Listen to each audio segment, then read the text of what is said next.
السلام عليكم ورحمة الله وبركاته. اللهم صل وسلم وبارك على سيدنا محمد وعلى آله وأصحابه أجمعين. إن شاء الله يا رب يكونوا بخير وفي أحسن حال.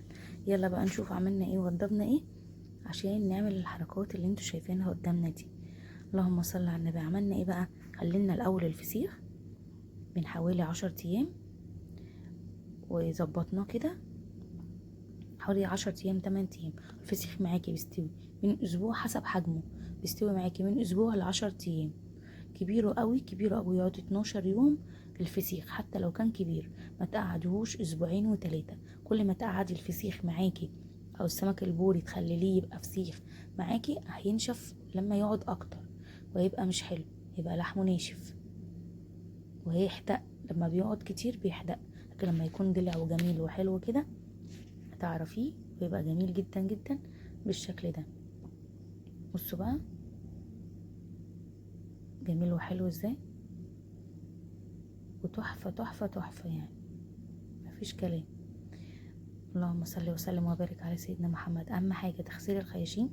انا جبته بصراحة ما عملتوش في نفس اليوم، سبته كده حوالي يومين 3 في التلاجة على الرف، وبعد كده عملته. وبعد كده انا مش قصدي ان انا اسيبه، يعني انا كان في حاجة كذا حاجة في ايدي وكنا بننزل وبنطلع وكده فما كنتش عاملاه. فاول ما عملته بالظبط كان فاضل حوالي اسبوع 10 ايام، يعني تقريبا كان فاضل حوالي 10 ايام. اللهم صل على النبي. عملته كده وفتحته بقى في العيد. انا ما رضيتش افتحه قبلها عشان بنحب نفتحه وناكله في ساعتها على طول. وهنا كده عملت الشطه على الكركم على الكاري على الملح. ده كيس ملح اللي هو الصغير خالص اللي هو ابو 2 جنيه اللي على قد كف الايد، يعني هنقول حوالي كوبايه ملح او نص كوبايه. عارفين مج الشاي العادي؟ هو مج الشاي كده ملح. اللهم صل على النبي. على ال3 سمكات انت هتعملي الكميه حسب ايديكي. انا مجرد العين دلوقتي بقيت اعرف الملح هياخد قد ايه، على الملح على الشطه على كله.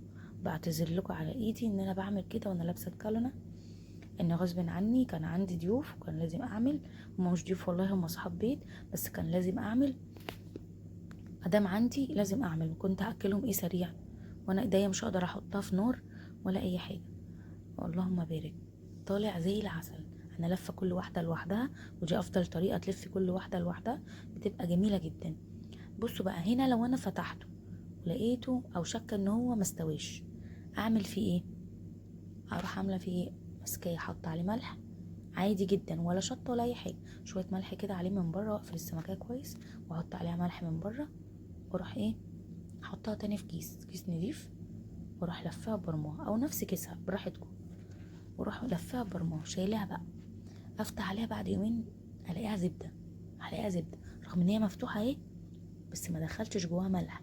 انا حطيت الملح من بره وقفلتها، هلاقيها زبده. وحتى لو غسلتها زي كده وجيت فتحتها لقيتها دلعه، هنشفها كويس كويس كويس من كل الميه دي، واتاكد ان الميه نشفت، واروح حطاها عليها ملح وشايلها عشان ما تعملش عفونه. لو انا سبتها من غير ما تنشف هتعمل عفونه على فكره، لكن كده هتبقى معايا حلوه. اهم حاجه وانت بتعملي تعملي كويس وتظبطي دنيتك. مش بعرف اتعامل بايدي الشمال خالص بصراحه، بس هعمل ايه غصب عني. بصوا بقى كان جميل جدا وطعمه خرافه، حرفيا طعمه خرافه، الطعم حكايه. اللهم صل وسلم وبارك على سيدنا محمد. والله كان جميل جدا وكان حلو، بس كانت السمكيه عايزه تكبر شويه، كان هيبقى حكايه، هيبقى احلى. كل ما تجيبي السمكيه البوري ده بيبقى كبير كل ما تبقى احلى. كبير بيوصل سعره تقريبا ل200 جنيه، وفي ارخص وبيبقى كبير برضو حسب المكان اللي بتجيبي منه، يعني حسب المكان هو حاطط سعر ايه. بصوا بقى مزبد من جوه، وانا مرضتش وانا بنضفه ارمي السمنيه اللي جواه وسبتها زي ما هي. بصراحه ادت للسمكيه طعم حلو. بصوا لونه طبيعي وهو قدامكم مفتوح قدامكم متنضف قدامكم مفيهوش اي حاجه. بصوا انا ابتديت ان انا اشيل من بعيد كده الحاجات اللي هي السمرة بس. بصوا وسبت السمنية بتاعته زي ما هي.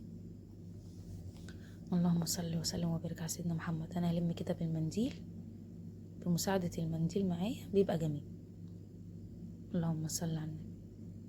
الشوكة دي بقى